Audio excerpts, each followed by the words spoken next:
खबर ये आ रही है कि जो नेपाल आर्मी थी वो उनके 3 चेक पोस्ट पे 32 जवान उस समय ड्यूटी कर रहे थे। तीनों चेक पोस्ट बह गए हैं। 32 जवानों का खबर नहीं मिल रही है, वो नहीं मिल पा रहे हैं। जो हेलीपैड बना हुआ था वहां पे हेलीकॉप्टर जाता है मदद के लिए, लेकिन हेलीकॉप्टर ही बह गया है। तो हेलीपैड बह जाने की वजह से हेलीकॉप्टर नीचे नहीं उतर पाया, जिसकी वजह से लोगों की मदद नहीं हो पाई। अब जो वहाँ के जवान हैं वो पहाड़ों के सहारे लोगों की मदद करने की कोशिश कर रहे हैं। 105 भारतीय हमारे फंसे हुए हैं।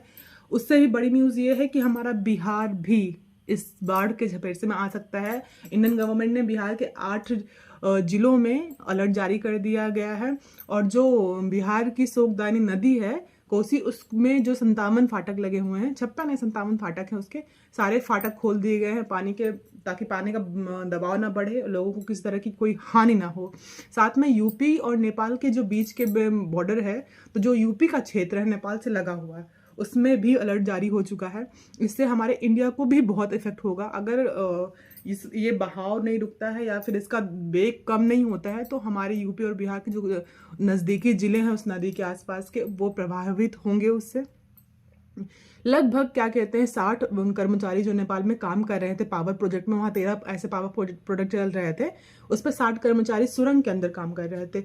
उनका अता पता नहीं है। वो 32 उनके खुद के जवानों का पता नहीं है। 105 के आसपास हमारे जो कैलाश यात्रा में गए थे उनका अता पता नहीं। 37 एनआरआई थे जो अभी नहीं मिल रहे हैं, फिलहाल उनसे संपर्क नहीं हो पा रहा है। वहाँ की गवर्नमेंट ने एक नंबर जारी किया है जिसपे आप कांटेक्ट कर सकते हैं और पता कर सकते हैं कि आपके लोग वहाँ पे हैं, तो उनसे संपर्क हो पा रहा है कि नहीं हो पा रहा है। साथ में जो चीन के सी जिनपिंग है, उन्होंने भी अपने एरिया में अलर्ट जारी किया है। और साथ में जो नेपाल के पीएम है, उन्होंने भी जो आसपास नदी के आसपास के लोगों उनको अलर्ट करते हुए कहा है कि लोग अगर वहाँ से हट सकते हैं तो हट जाएं। और भी कई तरह की सुविधाएं जो है देने की कोशिश हो रही है, लेकिन वर्तमान में लोगों तक पहुंचना ही बहुत मुश्किल हो। जैसा आपको और हमको पता है कि नेपाल पूरा का पूरा पहाड़ी एरिया है। वहाँ ऑलरेडी कभी ना कभी भूकंप, तो कभी कुछ तो कभी कुछ होता ही रहता है। ऐसे में अब उनको वहाँ से डिटेन करना, वहाँ से हटाना इतना मुश्किल काम है।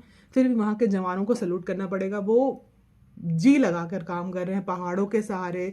अब कैसे भी करके उन लोगों को जिनको वो बचा सकते हैं, उनको वो बचाने की कोशिश कर रहे हैं। ऐसे में इंडिया और इंडिया के गवर्नमेंट उनके साथ है। इंडिया के लोग भी प्रार्थना कर रहे हैं कि वहाँ के लोग ठीक रहें, हमारे लोग जो वहाँ फंसे हैं वो भी ठीक रहें। ये भी हमारे एक बहुत बड़ा कंसर्न है। और इस तरह की आपदा ना आए, इसके लिए गवर्नमेंट को अगर पहले से पता था तो उनको कुछ ना कुछ करने की ज़रूरत थी। बिल्कुल हाथ पे हाथ धरे रखने की ज़रूरत नहीं थी। बिल्कुल भी लोड चीज़ें खाली नहीं करवाई गई। सब लोग वहाँ पे पहले से रह रहे थे।